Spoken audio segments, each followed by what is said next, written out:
All right. So it's recording now. Okay.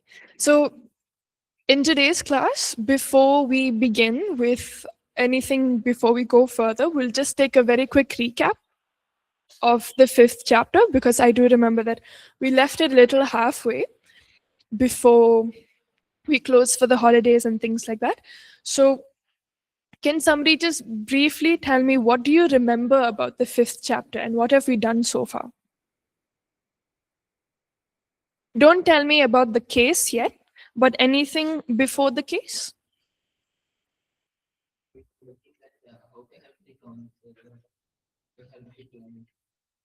We were looking at how the counselor would help the clients, and we were looking at the different processes that comes through. So what is the first step that comes when you're starting meeting with the session and you're meeting the counselee? What is the first thing that we do? We explore. And when you're exploring, what do you normally start with?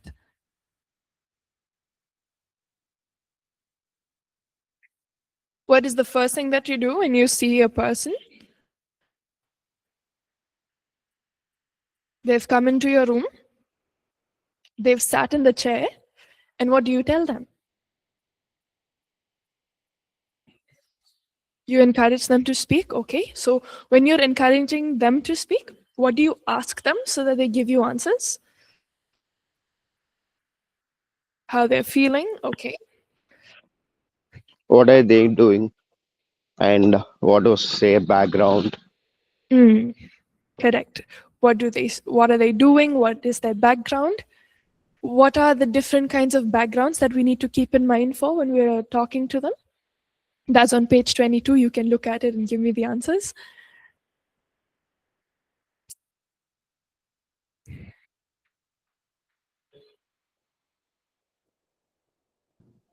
What's their family background? What is their family background? What do they do? Right? We look at the difference, not just from the family that they come from, but if they are married, where they belong to.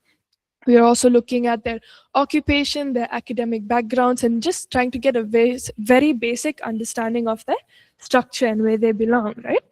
And after this, we continue with the assessment that follows on to page 23 as well, where we look at different key points of an individual's life, right? And from there, we come to Dennis. And we will be using the case study of Dennis as we're going further as well. So can somebody briefly give me a summary of who Dennis is, what are his problems, and where did we stop so far with Dennis?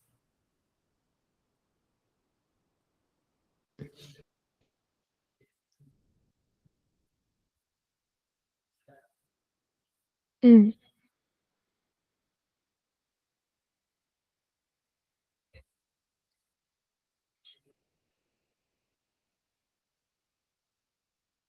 You can continue from that, it's okay, but just speak into the microphone.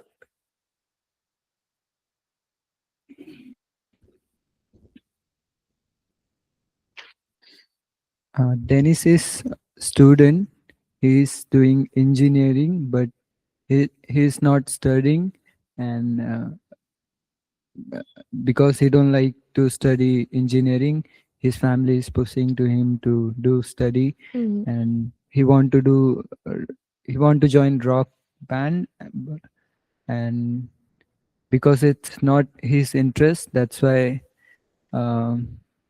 he's not studying, and because of that he's consuming alcohol and other addictions, and their parents and they're forcing, like,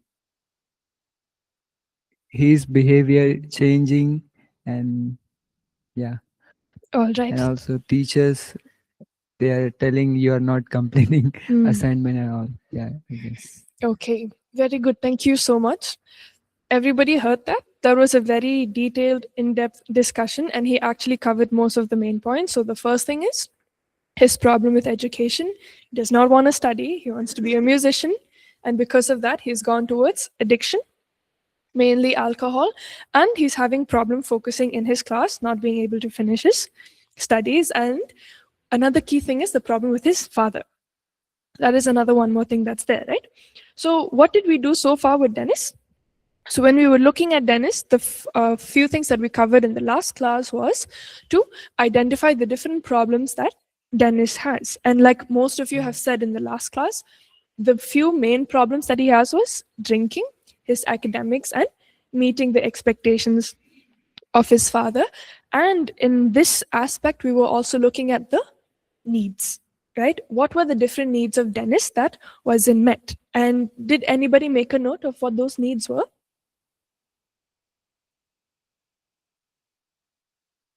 Did anybody write down?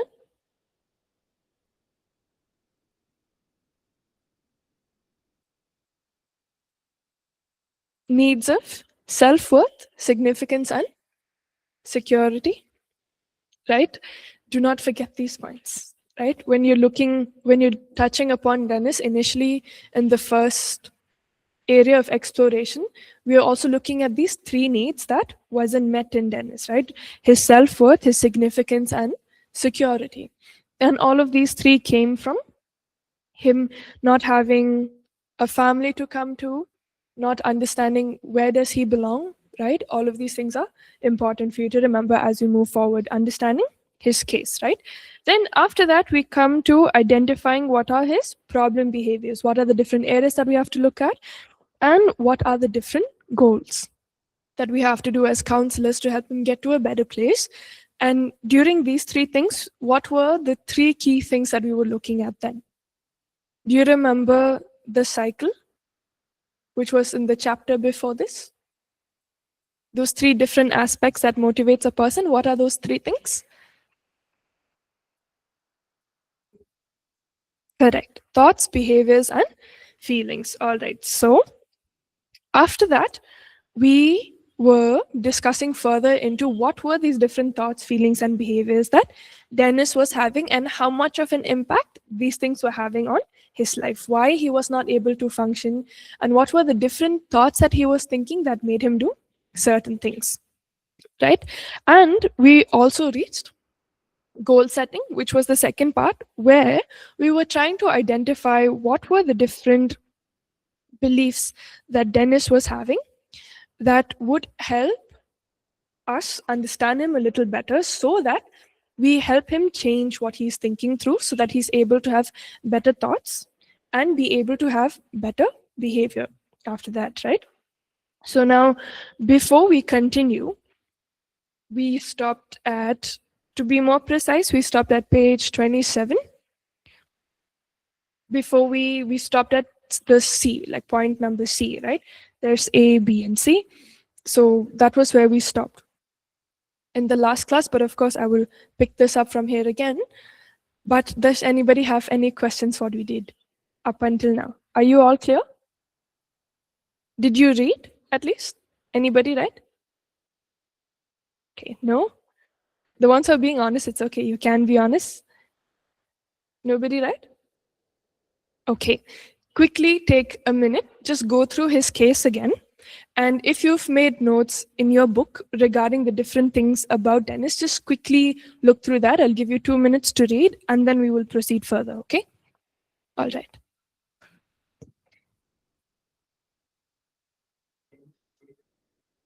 Yeah, just quickly look through his case again. Try to remember the important details and try to remember the needs, the different needs that we have to look at before we move further into helping him.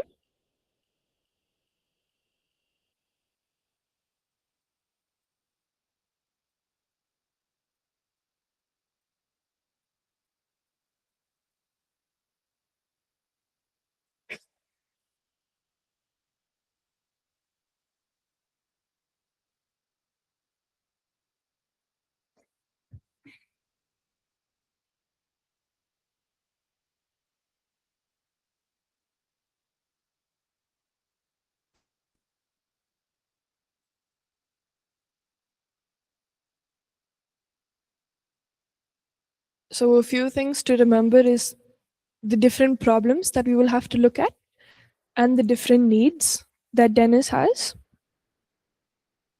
Okay, so one of our students online have mentioned There he has behavioral, academic, family, and cognitive problems. Okay. Just keep all of these things in mind as we're moving ahead. That's great.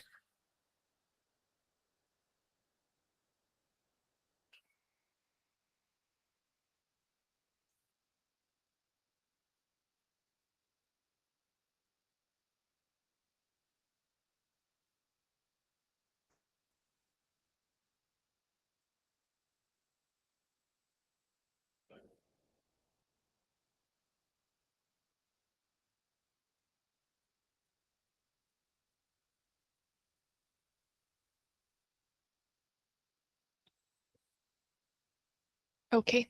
Are we ready to move ahead? Yes? All right. So as we continue with Dennis's case, soon when you're in this stage, right, we will be reaching the stage of action, right? And action is normally a place where before we get there, we will have to decide as counselors, how do we help Dennis move ahead? Right? So before we get there, there are a few key points that have been summarized for us in page 27. Now, when we're looking at the case of Dennis, what were the main emotions that Dennis was going through? Anger. Okay, what else? What were the different feelings that he was having? Bitterness, correct. What else?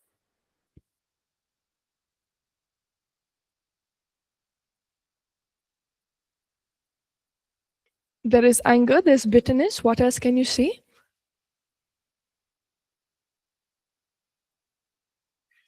Aggressiveness. What else? Disappointments. Okay. What else? If there's nothing else, you can say that it's nothing. But I just want to see how much am I getting out of you, okay? That's the main reason why I'm not stopping the questions. Do you think that's it for now? Yes, no? Yes. Okay.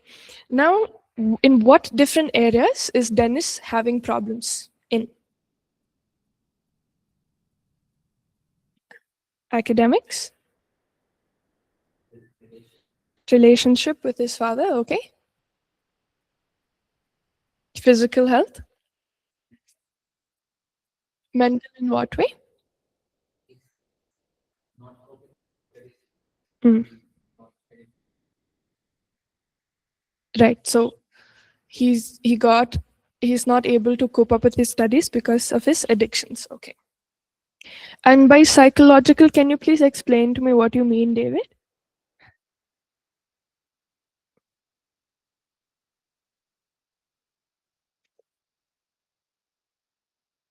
Everybody else who's in class, as we're waiting for this response, do you think that's it for now? Okay. All right. Just make sure that as you're talking, just quickly pass the microphone so that students online can also hear. Okay. All right. So anger and low self-esteem. All right. That is also one thing. So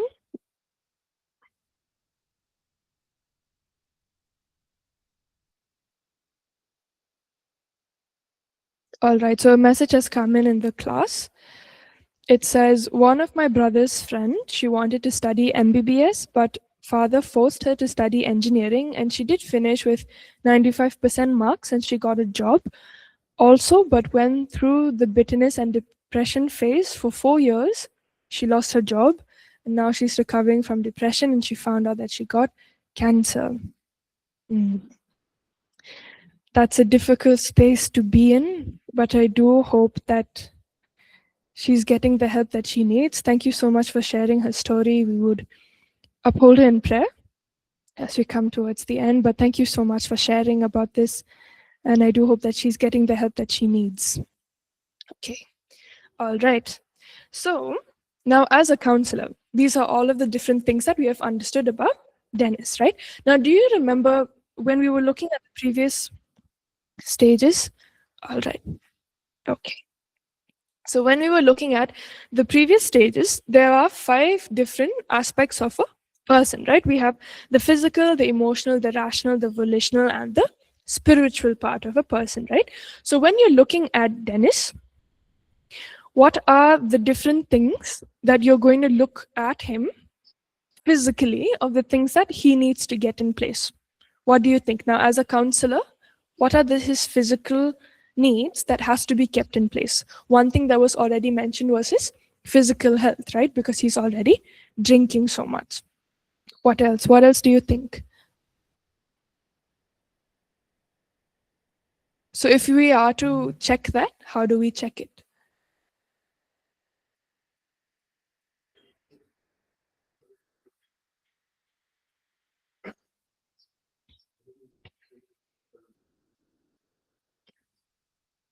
Okay, so when we're looking at a person's physical capacity, a few things that we need to see is if the body is functioning well, right? Normally, when a person is drinking a lot, there may be times when they may not be eating too well either, or they may not be hydrating too well. Sometimes they're not sleeping well. If you're not sleeping well, your body is also going to go through pain, right? And if he has stopped drinking, there are different side effects that might also come to the body, right?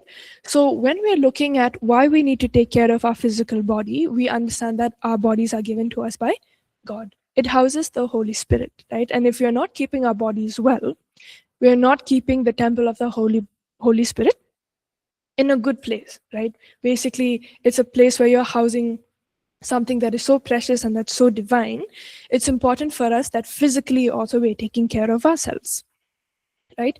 So when you're looking at now the emotional aspect of it, when you're looking at Dennis, there are many emotions and feelings that he's going through: anger, resentment, bitterness, disappointment, right?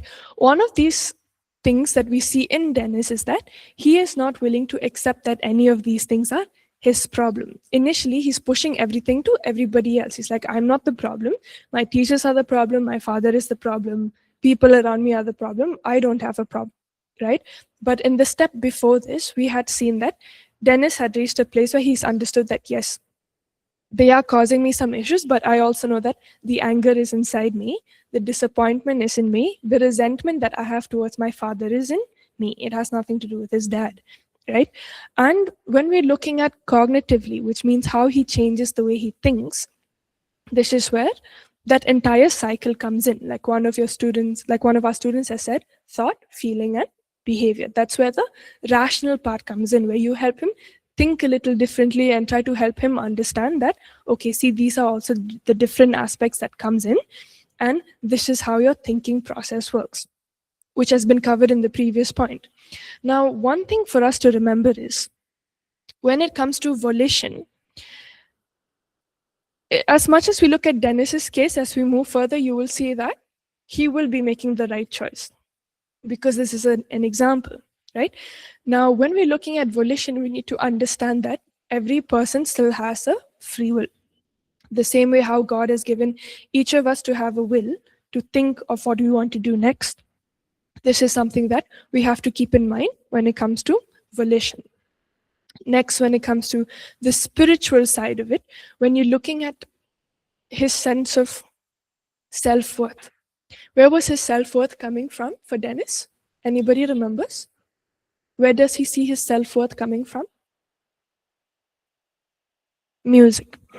His self-worth is coming from being in a band. But we know how fragile self-worth in the world can be, right? If you don't have that particular thing in you, you'll think that everything is falling apart.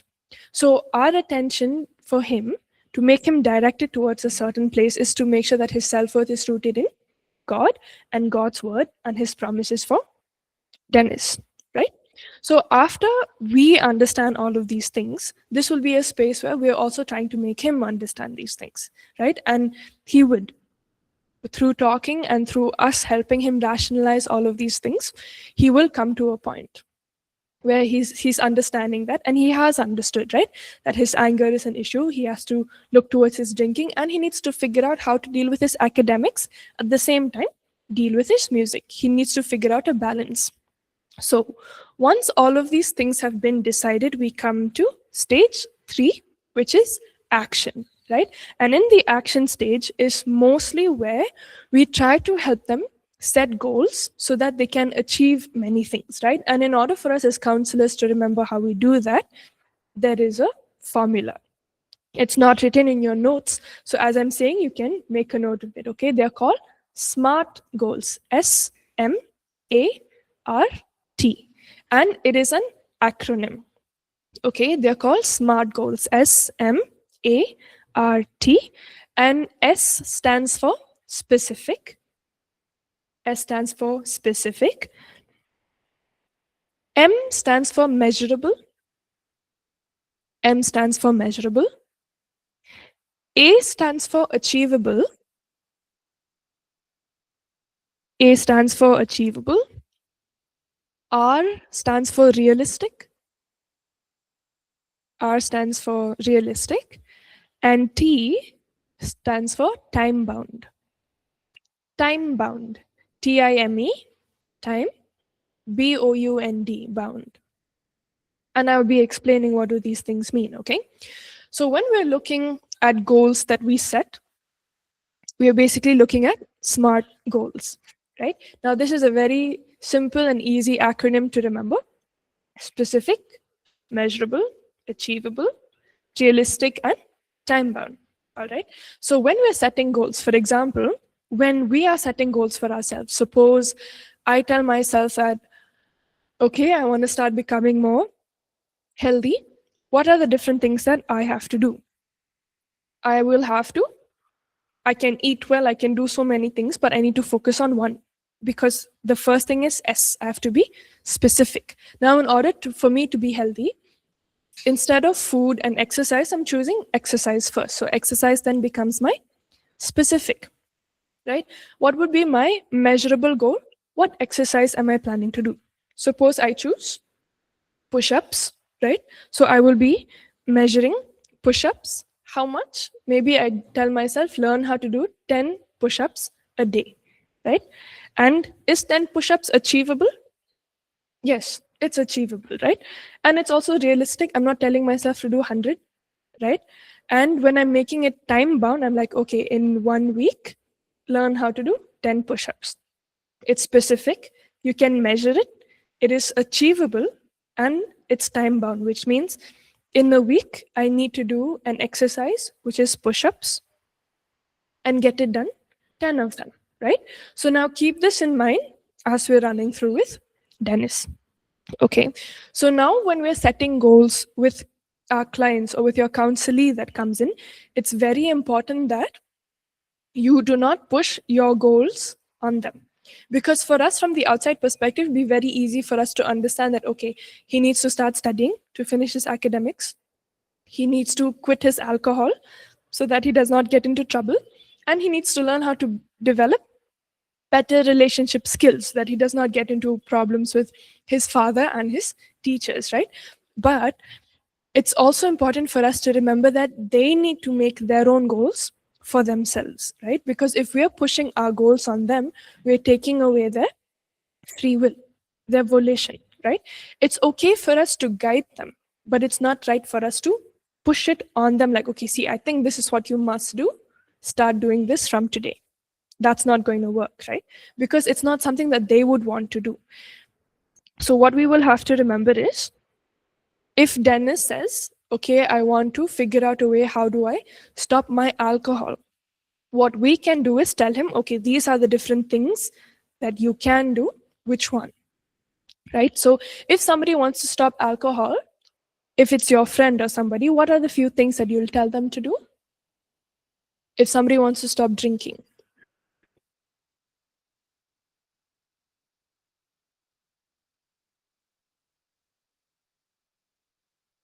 this is an easy question. Come on. Take help. Take help. All right. That's one. What else? Keep note of these points, okay? Because then we're going to check.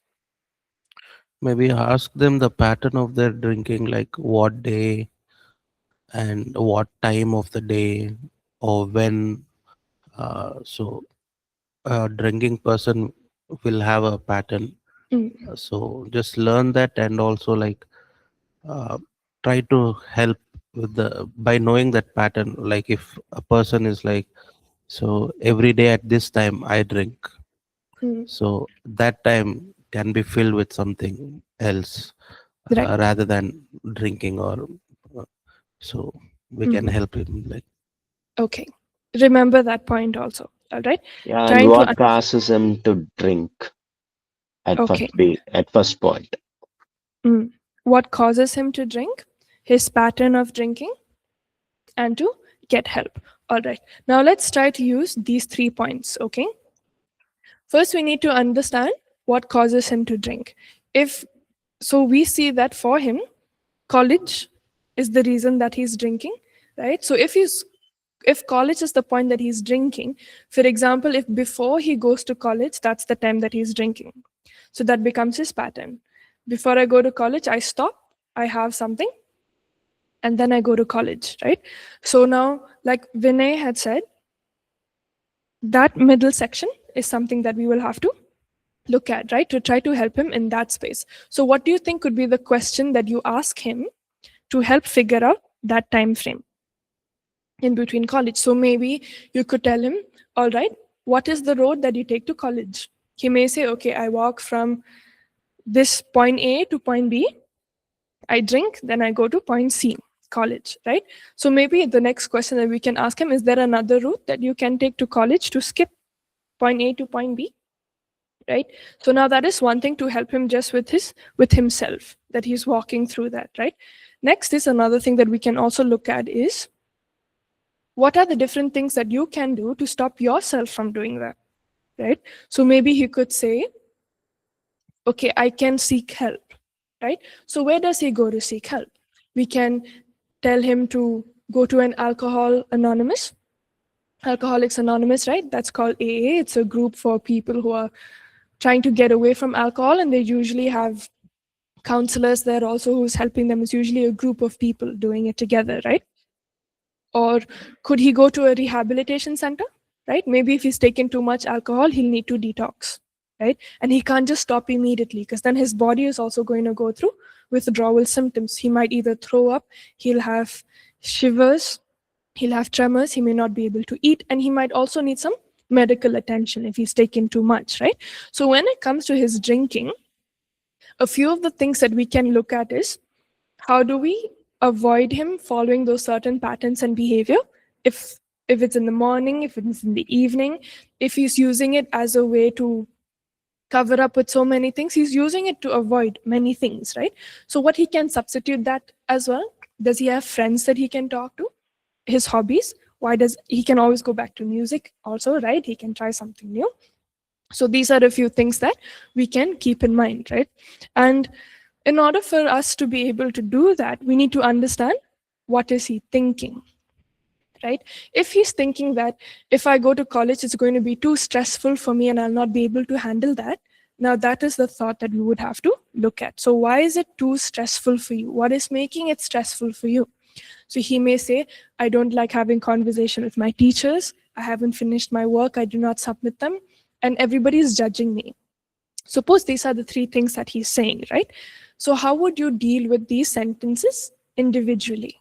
Suppose he's saying that whenever I go to college, the teachers always pick on me. What would you say to him if he would tell you that?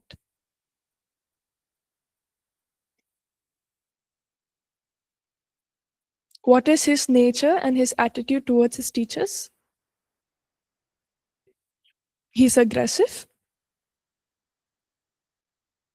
He's disrespectful, right? So these are 2 things that he has towards his teachers. So now when you ask him, what do you think is the right way to ask?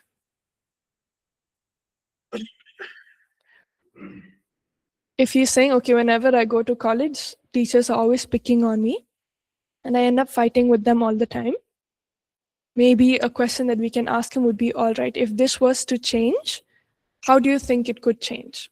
And how would you want it to change, right? He may say that, okay, maybe when I go, I would just prefer to say good morning and leave it at that, right?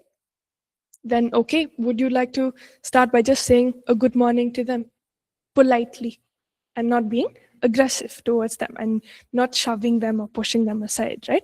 The second thing that could be the issue is his assignments, that he doesn't finish them on time. So how do you think we can address that bit? Take help from others? Is there somebody who can help you finish these assignments on time? Do you need any extra help to help you finish these things, right? The next one is judgment. Like, people judge me all the time whenever I go to college. How would we address that?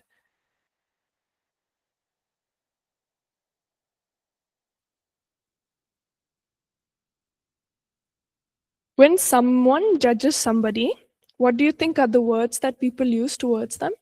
What kind of words? Oh, he's good for nothing. He'll never amount to anything. He'll drink his life away. He'll end up on the roads. Many things, right? People would say a lot of harsh things. Now, when we're looking at that, what do we understand that God tells us about us and our lives?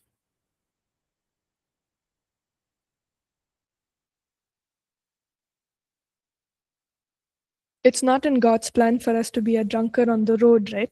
And for us to waste our lives away doing that.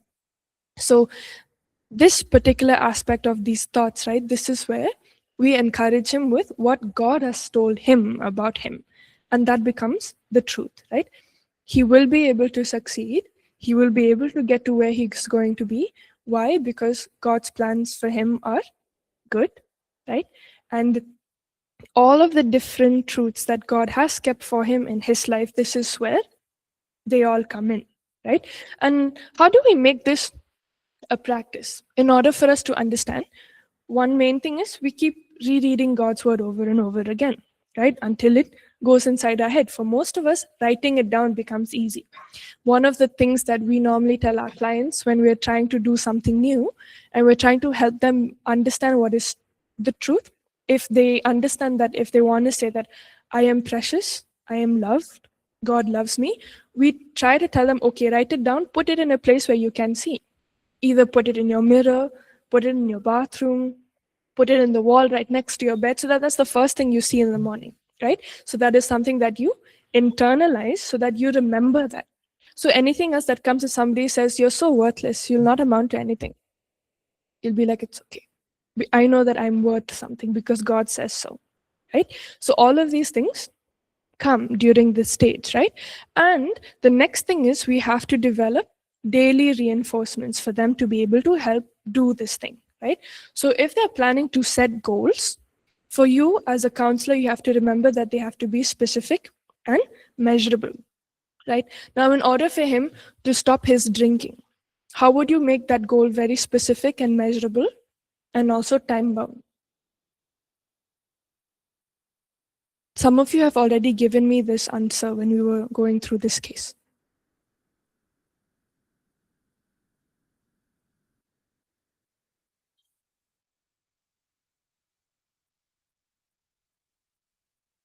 If we are to address his drinking in the form of SMART goals to make him change his behavior, how do we tackle that with SMART goals?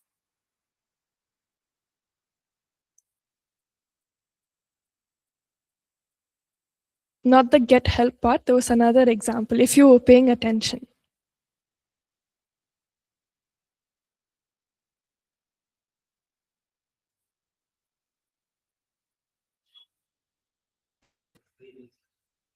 It was the example that you gave. Do you remember that?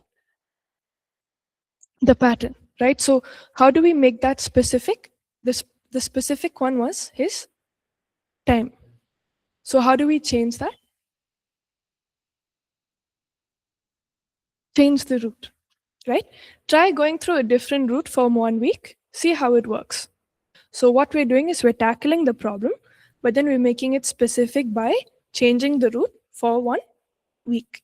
Take another route, see if it changes your behavior. If it doesn't work, if you're walking from here now and you're going back to the shop, then we have to change the plan. So it has nothing to do with the route, right? But that is an example. That is one thing that you can do. It's specific. Why? Because it's targeting the route, it's measurable, and it's time bound. We're like, okay, for 1 week, we'll see if this thing works or not, right? Are you getting the idea of how it works? Okay. Next is we can also have support people who can help him through this thing, right? You have maybe, okay, is there a friend that you can be accountable for? Maybe if you don't drink today, tell your friend, Liz, is there somebody whom you can talk to? Because they can't come talking to you every day, right? Mostly you'll be meeting them once a week, once in maybe 3-4 days. So is there somebody whom they can be accountable to, somebody whom they trust, somebody who they can journey with through this process, right? It could be a friend, it could be somebody who's older, it could be a mentor, it could be a sibling, anybody, right? So somebody who would be able to support them on their journey, right? Okay, I didn't drink today, good job. Tomorrow, okay, I didn't drink today also, okay, 2 days down, right? So what we will have to do is we measure it from our side also. They will be doing their job, they'll be trying to put all of these goals into place, and it'll be our job to measure them and see what is working and what is not, right? Maybe for them, taking another route is not working, but having somebody to walk to college is going to help them, right? And maybe that is their partner. So we make a note that, okay, this is what's helping them, this is what's not helping.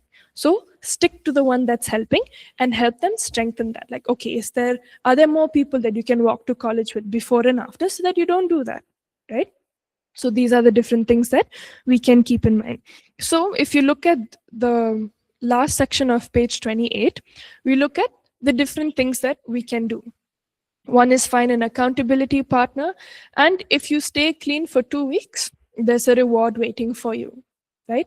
So this reward can be very different. Maybe for them, a reward would be, maybe for somebody like Dennis, he's like, okay, if I stay clean for 2 weeks, maybe I will finally pick up my guitar and start playing. Now that is something that he wants to do. So if he wants to do it, he'll actually stay clean, right? But what if you tell him, you stay clean for 2 weeks, when you come, I'll give you a pizza. He may not even like a pizza, right? And what we're doing is we're putting ourselves in the client's space where we're not supposed to be, right? So just remember that their rewards, their goals has to come from their end. It has nothing to do with you giving them anything, you telling them anything, right? They will decide for themselves what they want to do. We check whether it works and it falls in line with them. Okay. Now, the next step that we will have to remember is to prepare implementation steps, right? So what physical, emotional, and intellectual resources would he need to be able to do these things, right? So if the first one is he is going to take a different route to college, okay, which route would you take, right? If he's saying, I walk from the left side of my house every day, okay, what is your other route? From the right side. Walk from that side of the road, right? Okay, and who are these different people who you're going to walk with? Because he can't just say, I'll walk with friends, right? It could be his drinking friends also. Then that's going to mean trouble.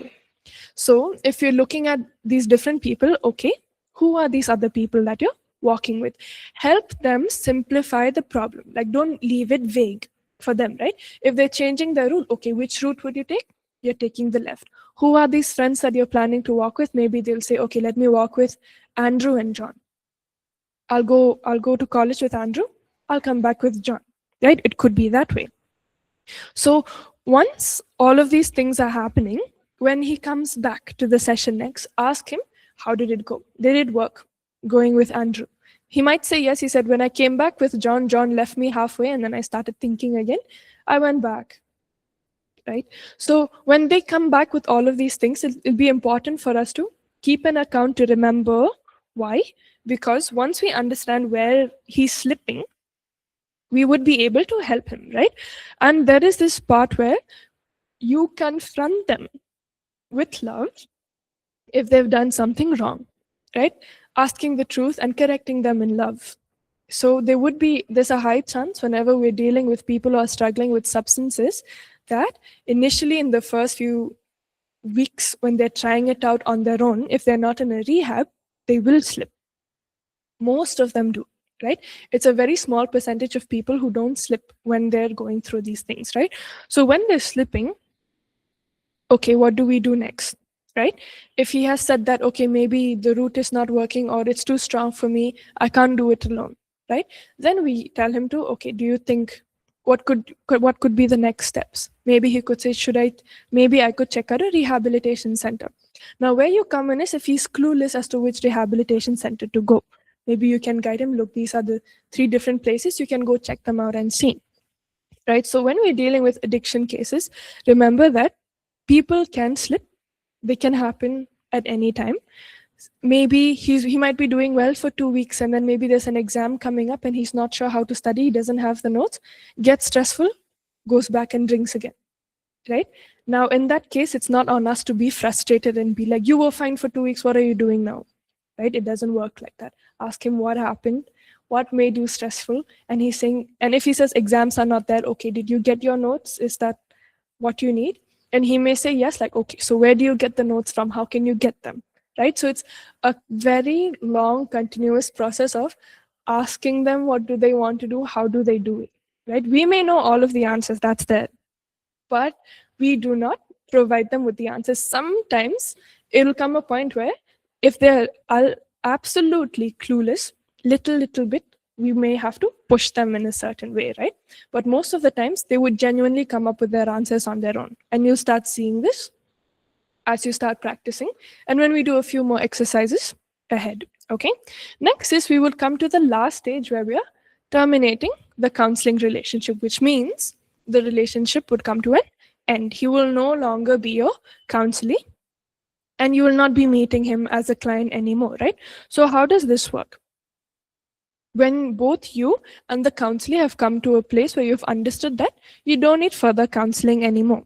Maybe he has not been drinking now in 6 months. He's doing well. He's able to finish all of his assignments. He's being nice to his teachers. And maybe once a month, he's also playing gigs and he's in restaurants performing and he's doing well, right? Every time he comes to you, he no longer says that, oh, I had an argument with so-and-so, I went and drank again. He's not saying those things anymore, right? Maybe he's saying, yeah, my studies are a bit difficult right now, but I think I'm able to manage. Oh, and maybe next month I might have a gig in a restaurant. I'm doing well. I'm starting to talk to my dad now once every 2 weeks. These are a few things that they may tell you, right? And when it reaches this point, they themselves, most of the time will tell you, I don't think I need to come here anymore, right? Or maybe sometimes you also see that they've grown so much, they don't need you anymore, right? So it's okay for us at that time to let them go and be by themselves. Because sometimes for us as counselors, you may feel that, no, just hold on to them a little longer. What if in case they slip? Right? What if they do something and then they fall back to the same patterns and habits? But then it's important for us to know that during this entire process, through the work that we're helping them think, their thoughts, their feelings and behaviors to think in a different way, we are actually encouraging them, equipping them with the skills that they would not need us in the future, right? Maybe they'll be with us for duration. For some clients, maybe you may have them for 12 sessions, 15 sessions. Some clients, they will come to you for a year and a half, right? But our main goal is to equip them so that they will learn how to deal with problems on their own in a good way that they will not need you anymore.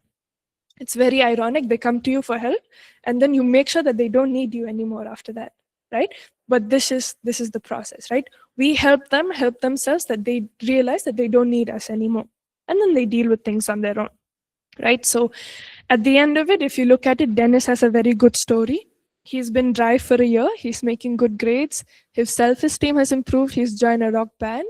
And he's realizing that his needs are met in God. So his self-worth is coming from God. His self-esteem has been boosted up because now he's doing well. He's not drinking anymore. He's able to perform and sing. And maybe now his relationships are also good. So he may not be feeling lonely, right? So this comes to a close. When we're looking at Dennis, it's nice to see that Dennis has done well. He's reaching in a good place. So what is important for us to remember is, as counselors, when we're asking questions, we ask the right questions, right? Suppose he's talking to you about, my grades are not doing well, my grades are slipping, I don't think I'll be able to pass this semester. He's talking about his grades, and your question to him is like, what about your father? How is he doing? Now we're jumping topics and different things, right? The counselee is focused on his grades and his assignments in college, whereas we are thinking about his relationship with his father, right? So as counselors, it's very important for us to make sure that we're sticking to what they're saying, and try to explore as much as we can in those different areas, right? And making sure that we're also remembering the important points. Like how I have been doing every time I'm asking you all of these questions, all of you are bringing extremely specific points, right? None of you are being vague. Now that is a very important skill, because as a counselor, you will have to be specific because you'll be asking them questions based on that, right? You'll have to remember all of these points. But as we go to the next chapter, when we're looking at specific counseling skills, we will be addressing this a little bit more in detail. But before we close for this class and this hour, do you have any questions with regards to Dennis? Now, before I close, please today, okay, before we meet in the next class, go through this 5th chapter, because this 5th chapter is a lot, and 5th chapter is an accumulation of everything that you've learned from, I think, 3rd, 4th chapter. The skills from there you're actually learning how to apply in this chapter, okay? So please read. It'll be very strange if you all don't have questions. If you don't have questions, means you didn't read. Because when you read, you might be having some questions. Okay, how does this work? How does this actually happen, right? Because if you're a first-time counselor and you're trying to figure this out, it sounds easy in theory, but if you're imagining yourself sitting in that room, it'll be not what you expect most of the times, okay? So please read this chapter. And when we meet in the next hour, we will be moving to chapter 6, which is for our counseling skills. But before we close for today, does anybody have any questions?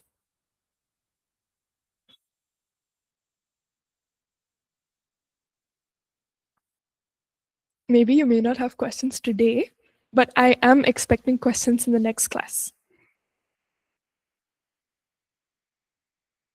Students online, are things clear? Any questions?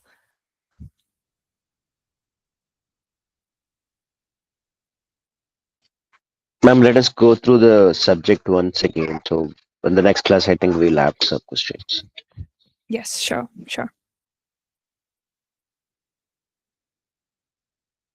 Okay. All right then. So when we meet in the next hour, we will be looking at specific counseling skills, and these skills will actually help us understand how more we can refine our skills as counselors and what are the different skills that we need, okay? Just be a little alert. In the next 10 minutes break, if you need to go walk around, drink some water, wash your face, do that. And then I will see everybody again for the next hour, okay? All right. Thank you so much for joining in. I will see you in the next hour.